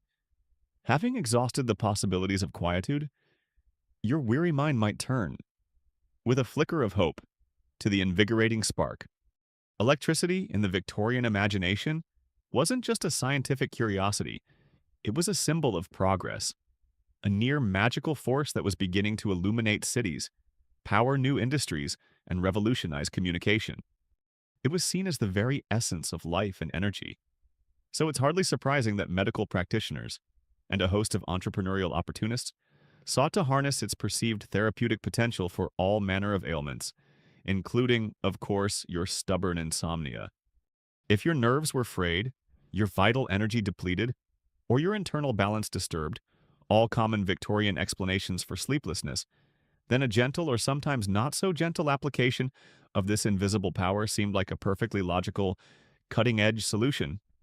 The theories behind how electrotherapy was supposed to cure your insomnia were often wonderfully vague and cloaked in impressive-sounding scientific jargon. Perhaps it would restore the equilibrium of the nervous fluid, or stimulate sluggish ganglia, or soothe irritated nerve ending, or even recharge the bodily battery. The precise mechanisms were less important than the promise that this new, almost mystical force could calm your overactive mind, invigorate your tired body, and coax you into a peaceful slumber. Remember those early mechanical beds we touched upon, some of which hinted at electromagnetic properties? Well, the Victorians didn't stop there with their electrical dreams for better sleep. They got much more direct. You might find yourself prescribed, or tempted to purchase, an astonishing array of electrical devices. Popular among these were electromagnetic belts, bands, or even garters. You'd strap one of these contraptions around your waist, a limb, or perhaps even your head. These often contained discs of zinc and copper which, when reacting with the natural moisture and salts in your sweat, would produce a very mild continuous galvanic current. You'd wear it discreetly under your clothes during the day, or perhaps specifically at night, hoping its gentle, constant electrical influence would soothe your nerves. You'd strap on your electric belt, hoping it would gently zap your insomnia away. Presumably, you just had to be careful not to stand too close to any large metal objects, or you might find yourself unexpectedly redecorating the room with flying cutlery. For a more immersive experience, there were electric baths. You'd recline in a tub of water, and a mild electric current would be passed through it, and consequently, through you. Sometimes one electrode would be placed in the water and another applied to your spine or another part of your body. The idea was a sort of total body electrification, promising to calm the entire nervous system. A nice relaxing bath, with the added thrill of a mild electric current? What could be more soothing? Just don't drop your silver-backed hairbrush. Perhaps More direct application often involved magneto-electric machines, which you'd operate with a hand crank, or later battery-powered induction coils. These devices came with various electrodes, metal plates, sponges soaked in saline, or even wire brushes, which would be applied to different parts of your body. The physician, or perhaps you yourself if you bought a home use model, might apply the current to your spine, the back of your neck, your solar plexus, or even directly to your head. You'd feel a distinct tingling, buzzing, or prickling sensation, sometimes even mild muscle contractions depending on the current strength. This was Faradization or galvanization, and it was believed to stimulate nerves and muscles in a therapeutic way. Even your grooming routine wasn't safe from electrification. You could purchase electric hairbrushes or combs, their bristles often made of magnetized metal or wired to a small battery in the handle. The notion was that brushing your hair with such a device would stimulate the nerves of the scalp, draw out morbid electricity, and thereby calm the brain, leading to restful sleep. If it didn't work, at least your hair might have looked particularly static and full of impressive volume. Electrified beds and pillows also made an appearance, with fine wires woven into the fabric or special electrified pads designed to be placed under your sheets, delivering a constant, gentle current throughout the night. The development of more reliable and portable batteries, like the Danielle cell and later the Leclanché cell and the dry cell, along with improvements in induction coils during the 19th century, is a mainstream historical fact that made these electrotherapeutic devices increasingly accessible. No longer confined to specialist clinics, smaller, more affordable devices could be purchased by mail order or from chemists, allowing you to experiment with the wonders of electricity in the privacy of your own home. Naturally, the market was flooded with some truly quirky electrical contraptions. Consider the electric corset for ladies, a marvel of Victorian ingenuity that promised not only the fashionable wasp-waisted figure and improved posture, but also to soothe the nerves, ward off hysteria, and promote refreshing sleep, all through the gentle, continuous electrification of the wearer's torso. For a quicker jolt, you might even encounter electric smelling salts or inhalers that delivered a mild shock along with a pungent aroma, presumably to startle your nervous system back into a state of wakeful calm, or perhaps shock it into sleepy submission. The experience of undergoing electrotherapy must have been a curious one. There would be the anticipation, fueled by the extravagant claims and the impressive, often brass and mahogany, appearance of the apparatus. Then the strange physical sensations, the buzzing, the tingling, the warmth, the involuntary twitches. Whether these sensations translated into genuine therapeutic benefit is another matter. Medical historians and historians of science continue to debate whether the reported successes of early electrotherapy for conditions like insomnia were primarily due to any genuine physiological effects of mild electrical stimulation on the nervous system. The powerful placebo effect generated by such a novel, impressive, and scientific technology, or simply the natural cyclical nature of the conditions being treated, with patients seeking help when at their worst and thus likely to experience some improvement anyway. For you, the Victorian Insomniac, electricity represented the cutting edge, a beacon of scientific hope in your often dark and restless nights. It was a tangible force, something you could feel working, unlike the subtle influence of diet or the uncertain effects of herbal remedies. Even if the tingle from your electric belt or the buzz from the physician's electrodes didn't magically spirit you away to dreamland every night. The very act of engaging with this marvel of modernity might have offered a sense of empowerment, a feeling that you were actively employing the latest aid to conquer your sleeplessness. If being gently zapped by an electric corset or having your scalp buzzed by a special comb, as we explored with Victorian electrotherapy, didn't quite harmonize your nervous fluid into a state of slumber, you might find yourself retreating from the gleaming brass and crackling currents of modernity. Perhaps those impressive jolts and tingles left you feeling more wired than restful? In that case, you'd likely turn your attention back to remedies as old as the hills themselves, seeking solace in the gentle power of herbs and the subtle, pervasive magic of scents. After all the newfangled contraptions and mysterious forces, there's a deep-seated comfort in the familiar embrace of nature. Despite the march of scientific discovery and the rise of industrial chemistry, The tradition of herbalism remained deeply rooted in Victorian society. Knowledge of medicinal plants was passed down through families, detailed in well-thumbed herbals, and practiced by local chemists, wise women, and even the lady of the house herself.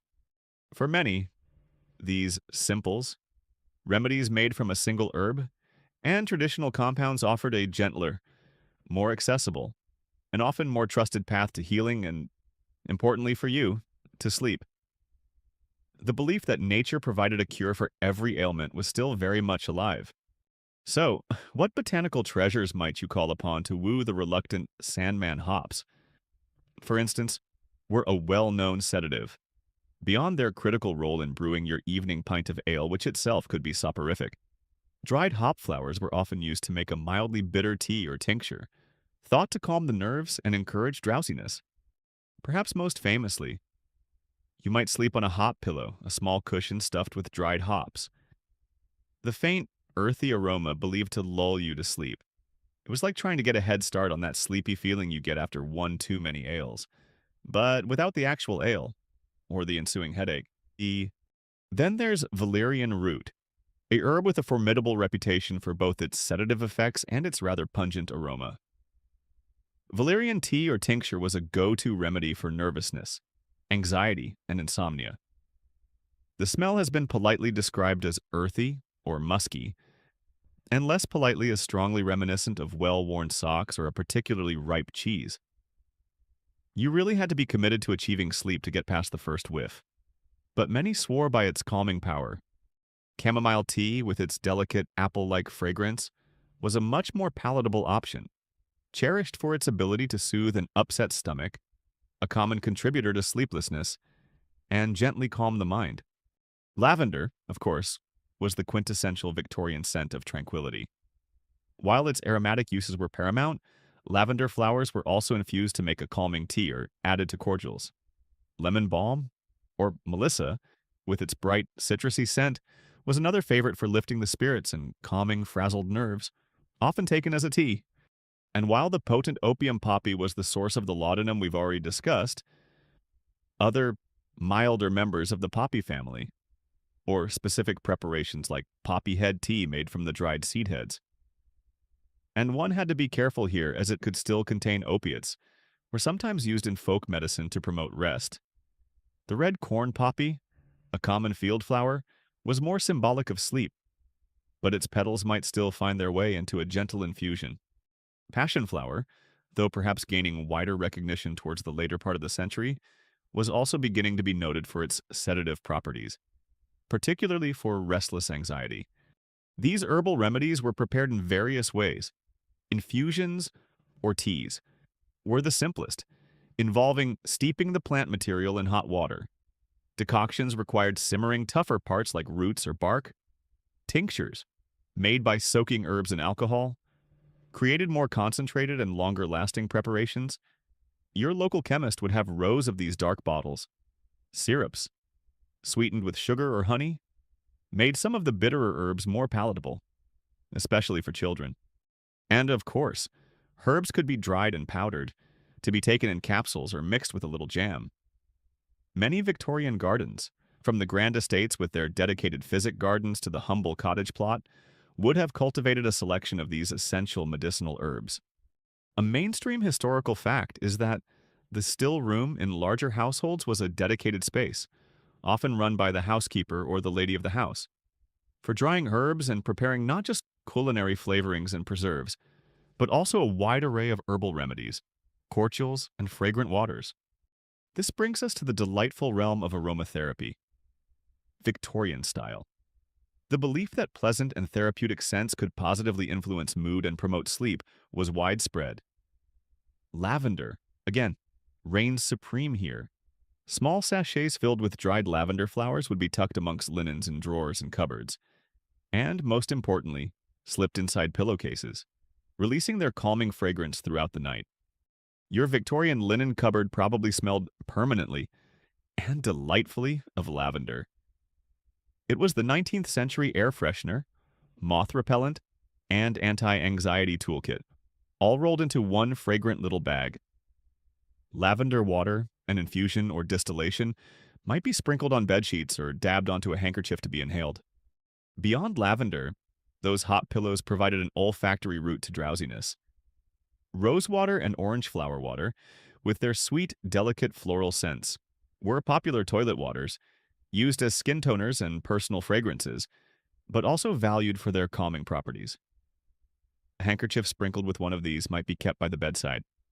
You might also burn aromatic pastilles or incense in your bedroom before retiring, releasing the fragrance of sandalwood, frankincense, or various herbal blends designed to purify the air and soothe the mind. Bowls of potpourri, a colorful and fragrant mixture of dried flowers, herbs, spices, and essential oils, would sit on tables, gently perfuming the room. The language of flowers, a charming Victorian obsession where different blooms carried specific symbolic meanings, might even play a subtle role. While perhaps not a direct cure, having a small tussy-mussy or nosegay of flowers associated with peace, remembrance, or sleep, like poppies or white heather by your bedside could contribute to a tranquil atmosphere. One quirky, though perhaps less fragrant, tidbit from the archives of folk remedies includes the notion of placing specific leaves, like those of the walnut tree, under the bed or in pillows, not just for their soporific scent, but also because they were believed to repel troublesome insects like fleas and bedbugs, thus contributing to a more peaceful night indirectly. Ethnobotanists and medical historians continue to investigate the actual pharmacological efficacy of some Victorian herbal sleep remedies, separating out the effects of genuinely active compounds from centuries of folklore and the undeniable power of the placebo effect derived from such gentle, natural, and often lovingly prepared treatments. For many of these herbs, modern science has indeed identified sedative or anxiolytic compounds, but beyond any specific chemical action, the ritual of preparing a warm herbal tea, the comforting aroma of a familiar scent, the tactile pleasure of a soft sachet, these sensory experiences themselves would have been deeply soothing. A quiet signal to your body and mind that it was time to unwind and prepare for rest. In a world of often harsh realities and even harsher remedies, these gentle gifts from the garden offered a comforting, fragrant pathway towards the elusive promise of sleep. After navigating the fragrant world of herbal remedies and aromatherapy in our last exploration, meticulously crafting your hot pillow and brewing your chamomile tea, you might be wondering who was actually dispensing all this wisdom, and what else they had up their learned sleeves. If your homemade calming concoctions and scented sachets weren't quite lulling you into the blissful oblivion you craved, perhaps you decide it was time to seek out an expert opinion. And in the Victorian era, as insomnia became an increasingly acknowledged ailment of modern life, a new breed of specialist, or at least self-proclaimed authority, on the mysteries of sleep began to emerge. These early sleep experts were a mixed bunch. Some were respected physicians, particularly those specializing in the burgeoning field of neurology or treating nervous disorders, who turned their attention to the common complaint of sleeplessness among their patients. Others were writers of popular health manuals, reformers, or simply enthusiastic laypeople who, having perhaps struggled with insomnia themselves, felt they had unlocked the secrets to a good night's rest and were eager to share their discoveries with the world. Their advice, published in books, pamphlets, and newspaper columns, reached a wide audience, shaping how you, the Victorian insomniac, understood and attempted to manage your condition. Much of the advice offered by these nascent sleep gurus was, by and large, quite sensible. Echoing principles we still recognize today, regularity was a common theme you'd be urged to establish a fixed bedtime and a consistent waking time, even on weekends to help regulate your body's natural rhythms. The importance of the bedroom environment was frequently stressed. Your bedchamber, they'd advise, should be well ventilated, though a careful balance was needed to avoid those dreaded nighttime drafts, and as dark and quiet as your circumstances allowed. Remember our earlier discussion about battling street noise? The experts were right there with you on that one. Bedding often came under scrutiny, with recommendations for a firm mattress rather than an overly soft, sinking one, and advice against piling on too many heavy blankets, which could lead to overheating and restlessness. Dietary counsel, as we've seen, was a staple, you'd be reminded to partake of a light, easily digestible supper and to avoid stimulants like strong tea or coffee in the evening. The state of your mind before attempting sleep was also considered crucial. Experts universally cautioned against engaging in strenuous intellectual work, heated discussions, or overly exciting activities in the hours leading up to bedtime. Instead, you were encouraged to cultivate a calm, placid mental state, perhaps by reading soothing or morally uplifting literature, though definitely not those thrilling sensation novels we talked about regular. Moderate exercise was generally advocated to promote healthy fatigue, though some experts debated whether it was better to exercise earlier in the day or to take a brisk walk just before retiring. However, beyond these areas of general agreement, the advice could become remarkably contradictory, reflecting the lack of a unified scientific understanding of sleep. One expert might passionately advocate for a cold bath before bed to invigorate the system and allow for a calming rebound, while another would insist that only a warm, relaxing soak would do the trick. Some believed complete silence was essential for sleep, while others suggested that a monotonous sound, like the ticking of a clock as we've touched upon, could be beneficial. You might be told that sleeping on your right side was best for digestion and heart function, while another authority swore by the left side or insisted that lying flat on your back was the only natural and healthful posture. Even the optimal amount of sleep was a subject of much discussion, with recommendations for adults typically ranging anywhere from a Spartan 6 hours to a more luxurious 9. It was enough to make your sleep-deprived head spin. One expert might tell you to sleep with your head pointing north, like a human compass, to align with the Earth's magnetic currents, while another would champion sleeping with your head to the east, to greet the morning sun. Even if it was through several layers of heavy drapery, you'd practically need a surveyor and a spiritual advisor just to position your bed correctly according to the latest, and often conflicting, expert pronouncements. And then there was the truly peculiar advice.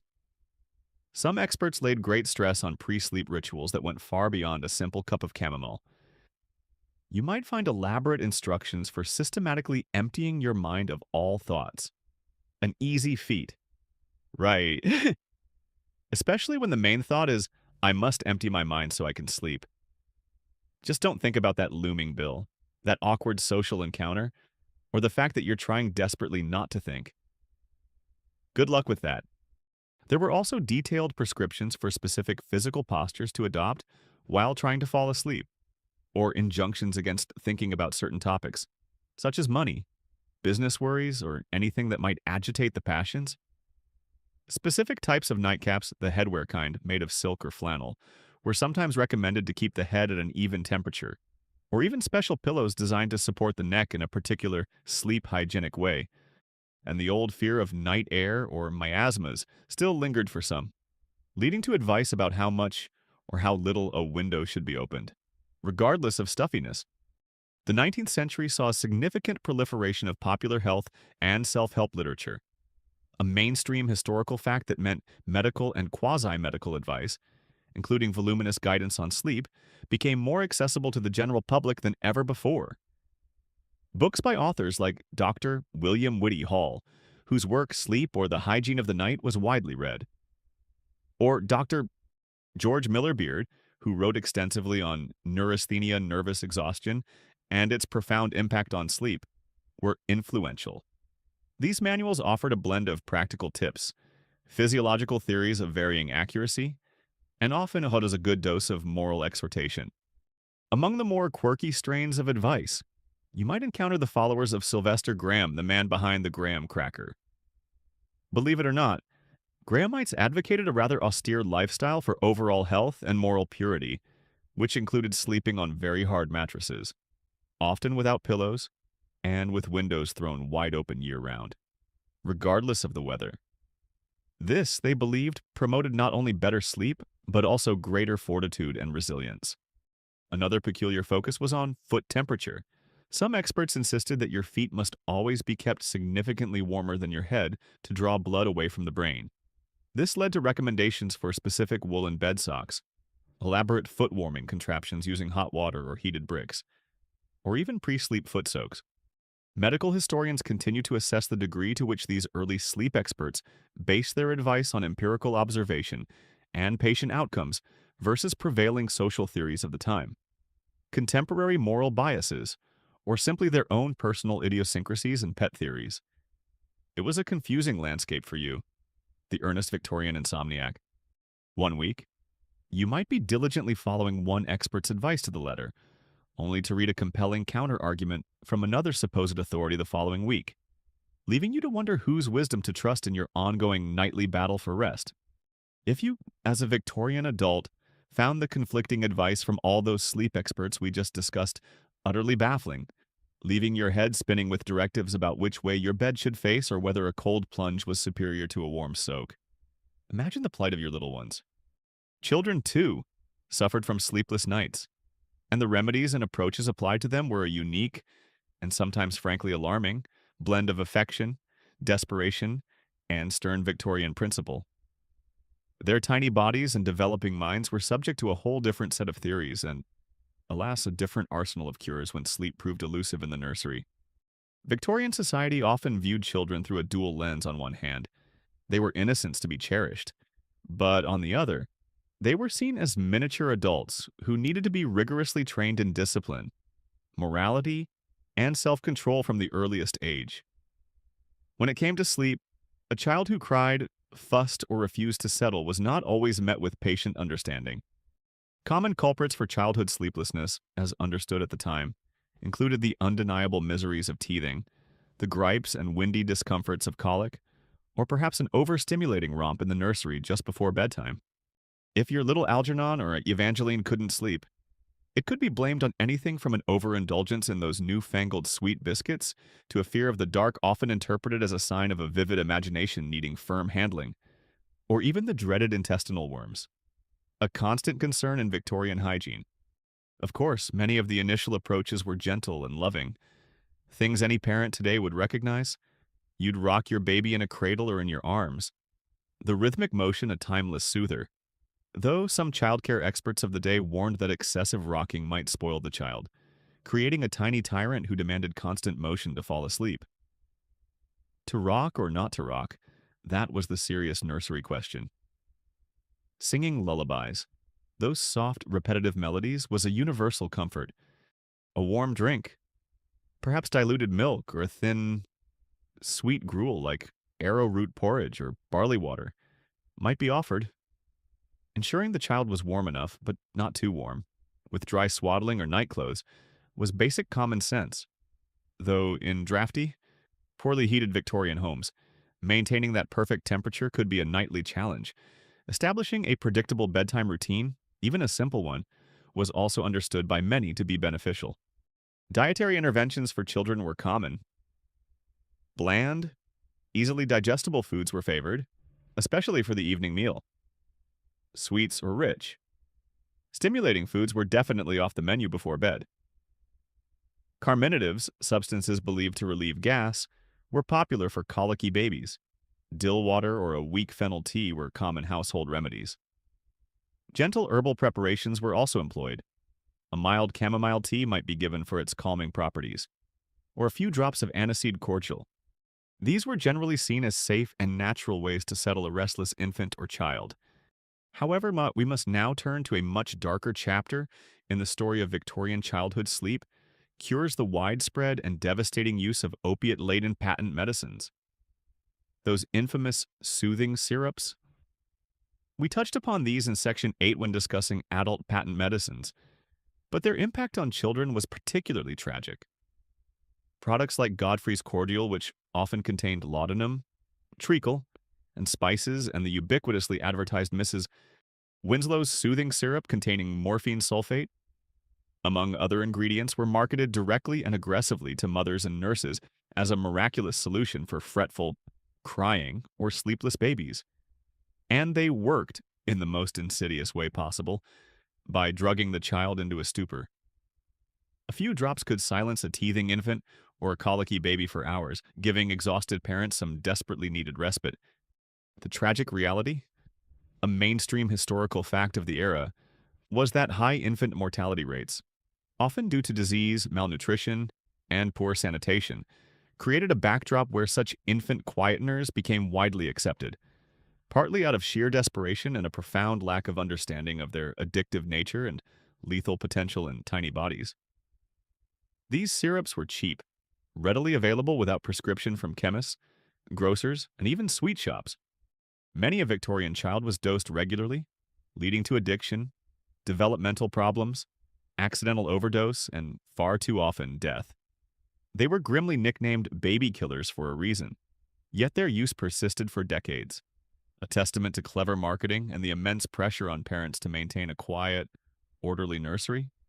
Beyond chemical pacification, disciplinary approaches to childhood sleeplessness were also common, reflecting the Victorian emphasis on obedience and the suppression of undesirable behaviors.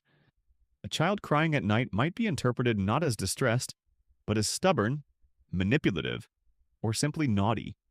Strict cry it out methods, where the child was left alone in a dark room to exhaust themselves into silence and sleep, were advocated by some. The idea was to teach the child that crying would not result in attention. Physical punishment for not staying in bed or for persistent crying, while perhaps not always openly advised in childcare manuals for sleep specifically, was certainly a part of the broader Victorian disciplinary toolkit and could easily extend to nighttime transgressions. Moral instruction played a role too. You might tell your child that good. Obedient children sleep soundly and don't cause trouble for their parents. Yes, little Emily. Angels watch over good children who sleep without a fuss. Naughty children who cry? Well, they just make Mummy very tired. The psychological pressure, even if subtly applied, was there. Consider also the environment. While wealthier families might have dedicated, airy nurseries, many Victorian children, especially in poorer urban areas, slept in cold, damp rooms, often sharing a bed not just with several siblings, but sometimes with parents or even lodgers to save space and warmth. Such crowded conditions were hardly conducive to restful sleep, filled with coughs, snores, and restless movements. Among the quirky, and sometimes rather grim, tidbits of childhood folklore were lullabies with surprisingly dark lyrics by modern standards, hinting at anxieties around child safety and mortality. And then there was the practice of using a sugar tit or sugar rag, a piece of cloth or bread dipped in sugar water, and sometimes, more alarmingly, gin or even a drop of laudanum, given to an infant to suck on as a pacifier. It quieted them, certainly, but at what potential cost? Social historians and historians of childhood continue to debate the balance between genuine parental affection, which undoubtedly existed, and the often harsh disciplinary norms and medical misunderstandings of the Victorian era when interpreting advice and practices related to children's sleep and upbringing. It's clear that parents loved their children and wanted them to be healthy and peaceful, but they operated within a very different framework of knowledge and societal expectation. For the Victorian child struggling with sleeplessness, the path to dreamland could be fraught with everything from a gentle lullaby to a dose of dangerous syrup, or a lonely vigil in a dark room, making their nocturnal world as complex and challenging as that of their parents. And so here we are at the end of our long, strange, and often rather unsettling journey through the dimly lit bedrooms and peculiar practices of the Victorian era and its relentless pursuit of sleep. We've tiptoed through laudanum fogs, braced ourselves on jiggling mechanical beds, been wrapped in chilly, damp sheets, and pondered the moral weight of an undigested potato. We've sniffed dubious patent medicines, swung imaginary Indian clubs, tried to block out the cacophony of city streets, cautiously applied the mysterious buzz of electricity, and breathed deep the fragrant promise of herbal pillows.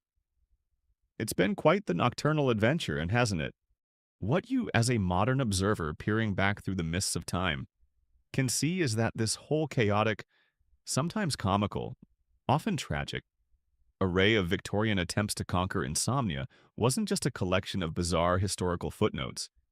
It was, in its own convoluted way, a crucial crucible.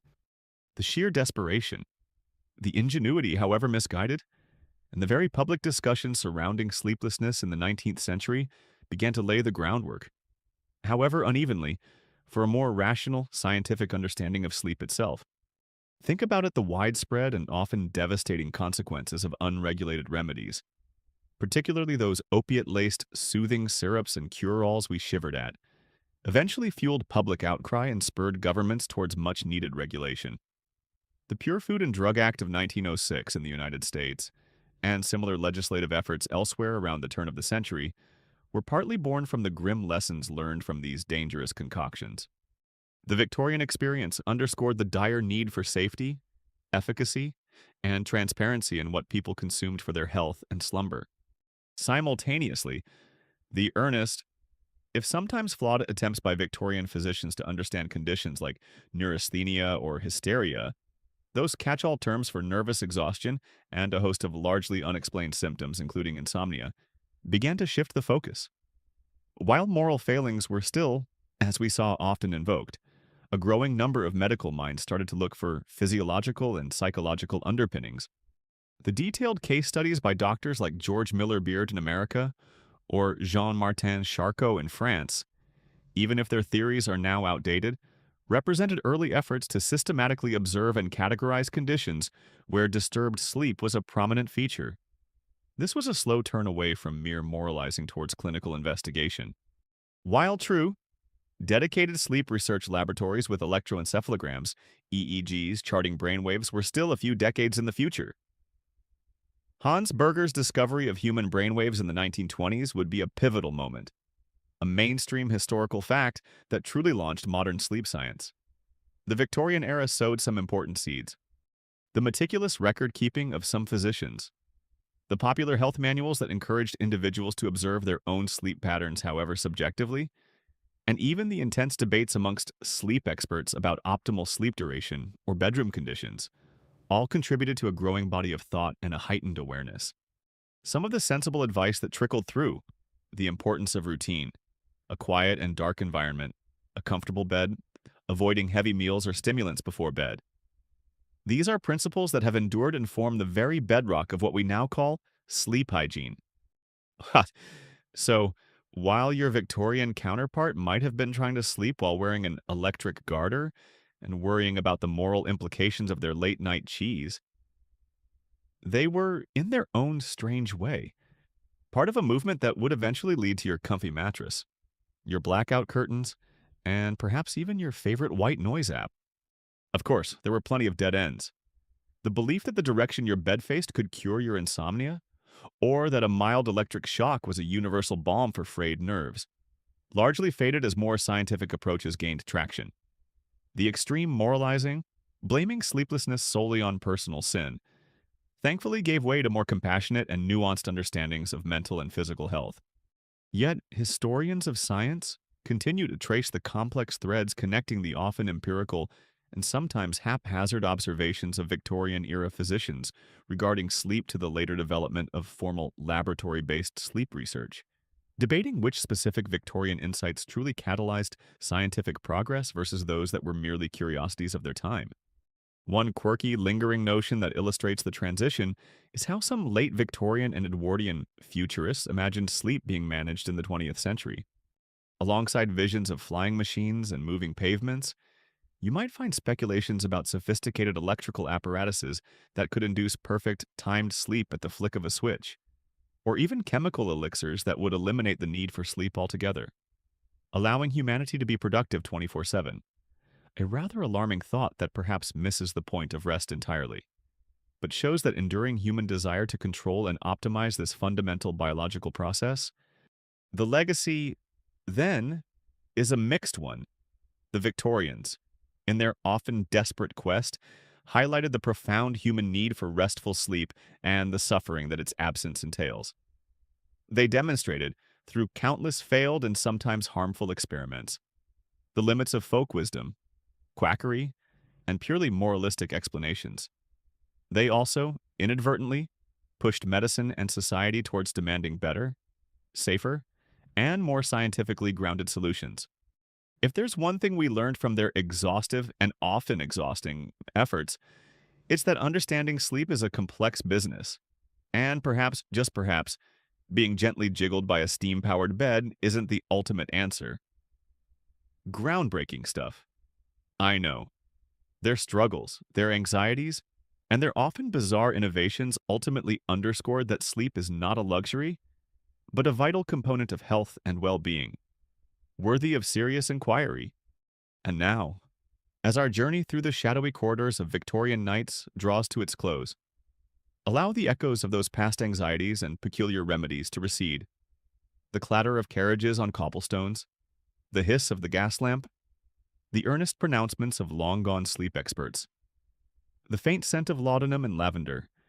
Let them all begin to soften and fade into the gentle quiet of your own present moment.